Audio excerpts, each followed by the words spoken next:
भगवान पढ़ने गए, गुरु ग्रह गए पढ़न रघुराई, अल्पकाल विद्या सब आई। उनको कुछ पढ़ने की जरूरत नहीं है, सब याद है। तो जल्दी से भगवान 64 दिन सांदीपनि ऋषि के आश्रम में अवंतिकापुरी उज्जैन में रहे, 64 कलाओं को सीखा और वहां से लौट करके आए। थोड़ा ध्यान दीजिए मेरे भाई बहन, जिस समय ब्रिटेन में 10x10 के कमरे में एक मैकाले पद्धति का कॉन्वेंट स्कूल खुला था, उस समय भारत में 60,000 गुरुकुल चलते थे। इतनी पुरानी शिक्षा पद्धति है। मगर आज क्या हो गया है, गुरुकुल बंद होने की कगार पे है और मैकाले पद्धति की शिक्षा पद्धति से इंग्लिश मीडियम में लोग पढ़ रहे हैं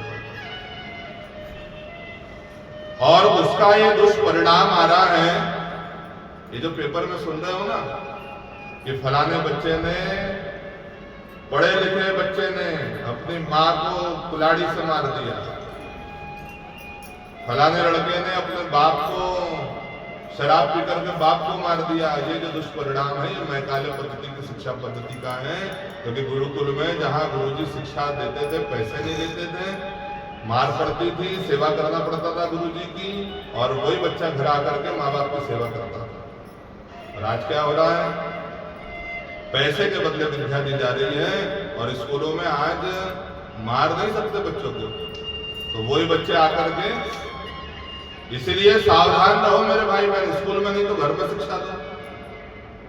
क्योंकि मैकाले पद्धति से तुम्हारा बच्चा केवल रोबोट बन जाएगा, जिसमें इमोशनल डेवलपमेंट नहीं है, चलता फिरता मशीन बन जाएगा पैसे कमाने की।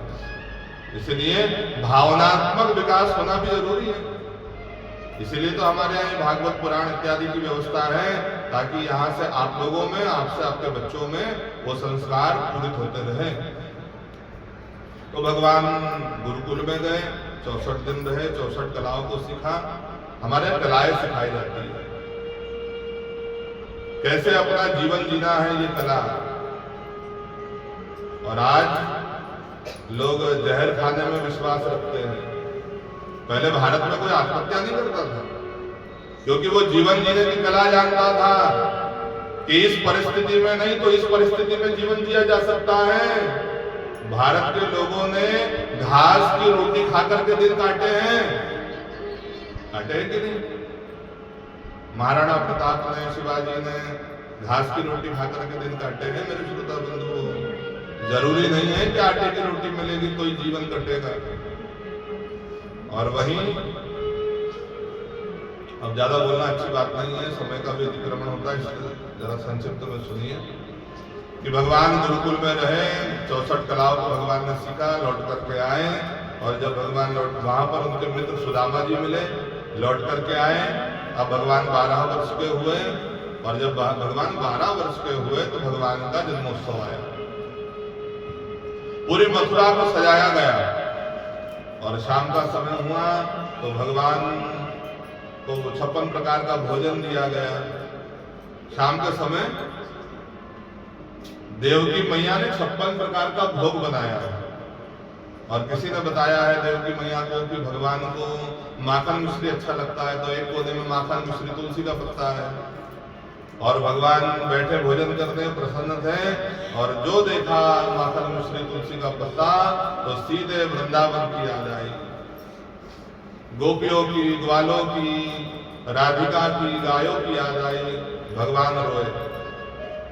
अब जरा विचार करिए, जो भोजन की थाली पर बैठ करके रोएगा कोई, तो खिलाने वाले का क्या हाल होएगा? देवकी मैया घबराई। देवकी मैया ने उद्धव से पूछा, उद्धव तुम तो उसके मित्र हो। ये उद्धव भगवान के द्वैत सखा है, बचपन के मित्र है, बृहस्पति के शिष्य है, बड़े विद्वान हैं, यादवों के महामंत्री हैं, भगवान के मित्र हैं। अर्जुन, उद्धव और भगवान एक जैसे दिखते हैं देखने में। तो यशोदा देवकी मैया ने उद्धव से कहा कि उद्धव जरा पता लगाओ उसको किस बात की कमी है, यहाँ तो सब कुछ है। और देखा शाम का समय था, भगवान अटारी पर चढ़ करके, छत पर चढ़ करके और वृंदावन की ओर घूम करके रोते हैं। राधिका को, गायों को, यशोदा को याद करते हैं। और उद्धव ने कहा कि श्याम सुंदर, अरे आप तो भगवान हो, ये भगवान को शोभा नहीं देता है कि कोई किसी के लिए रोता हो। भगवान जानते हैं कि उद्धव ज्ञानी है, प्रेम को नहीं समझता है। और भगवान ने कहा, उद्धव ये जो मेरी आंख में जो पानी तू देख रहा है, ये केवल पानी नहीं है, ये मेरे जीवन भर की कमाई है। बड़े मुश्किल से मैंने इसको कमाया।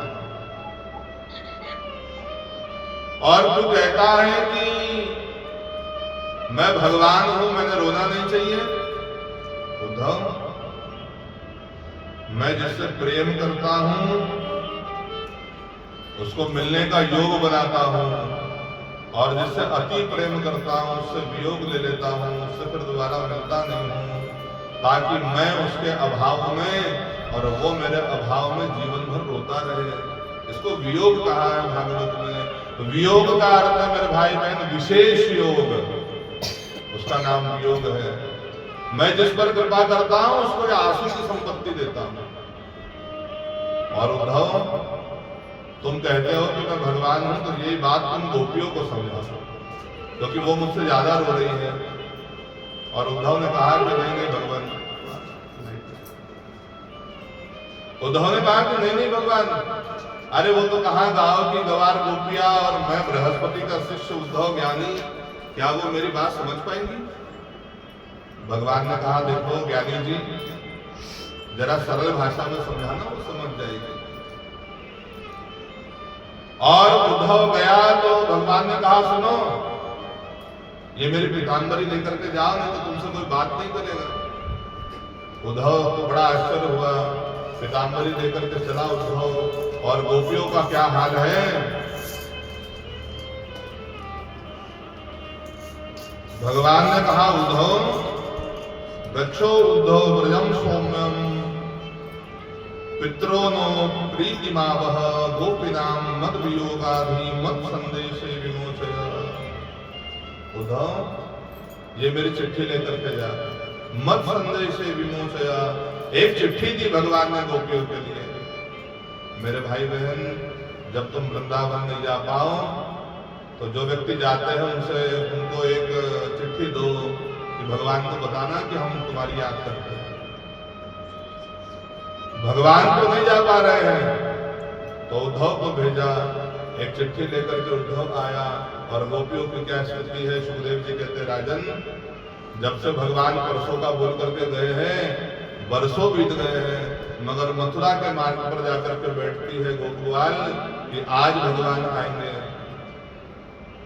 और जब शाम को भगवान नहीं आते हैं तो एक दूसरे से कहते हैं, अरे भैया लाला बड़ा निष्ठुर हो गया मथुरा जाकर के, लौट करके घर आते हैं, सोते नहीं है, सुबह आ जाएगा तो बुरा मान जाएगा, इसीलिए सुबह फिर जल्दी उठ करके जाना है, तैयारी करते हैं जाने की। और आज कई वर्षों बाद एक रथ आता दिखा, प्रसन्न हो गए सब गोपीवाल, अरे देख देख भैया, लगता है अपना लाला आ रहा।